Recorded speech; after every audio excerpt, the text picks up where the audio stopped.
అందరికీ నమస్కారం. ఈ మధ్యకాలంలో గీజర్లు ఎక్కువ పేలిపోవడం మీరైతే చూస్తూ ఉన్నారు. సో, వాటికి కారణం ఏంటంటే, ఒక నిజం ఈ వీడియో అయితే మనం చేసింది కాదు. మీ అందరికీ ఒక అవగాహన కోసం నేను ఎక్కడి నుంచో తీసుకొని మీకైతే పెడుతున్నాను. సో, అయితే ఈ మధ్యకాలంలో అందరూ కూడా బోర్ వాటర్ అయితే వాడుతున్నారు. ముఖ్యంగా అపార్ట్మెంట్ వాళ్ళకి ఆ బోర్ వాటర్ ఒక్కటే కాబట్టి, సో, వాళ్ళకైతే ఇలాంటి ప్రాబ్లమ్ ఎక్కువ వస్తుంటుంది. బోర్ వాటర్ వాడడం వల్ల ట్యాపులు ఇవన్నీ ఎలా అయితే మనకి రెస్ట్ పట్టేస్తాయో అవన్నీ ఎదురుగా కనిపిస్తూ ఉంటాయి. కానీ గీజర్ లోపల కూడా సేమ్ టు సేమ్ ఈ ఎలిమెంట్స్ అన్నీ కూడా చూసారా? సేమ్ ఎలా అయితే అయిపోయినాయో. సో, మీరు గీజర్ కొన్నప్పటి నుంచి ఇప్పటికి కూడా ఒక్కసారి కూడా సర్వీస్ చేయకపోతే గనక ఖచ్చితంగా లోపల ఇలానే ఉంటాయి.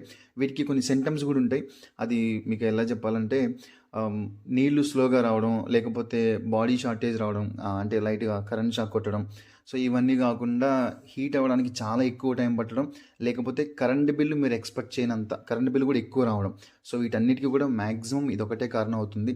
సో, కాబట్టి మీరు కొన్నప్పటి నుంచి ఇప్పటివరకు గీజర్ సర్వీస్ చేయకపోతే గనక ఒకసారి ఓపెన్ చేసి సర్వీసింగ్ అయితే చేయించుకోండి. అది క్లోజ్ చేయడం చాలా జాగ్రత్తగా చేయాలి, లేదా వాటర్ లీకేజ్ అవుతుంది.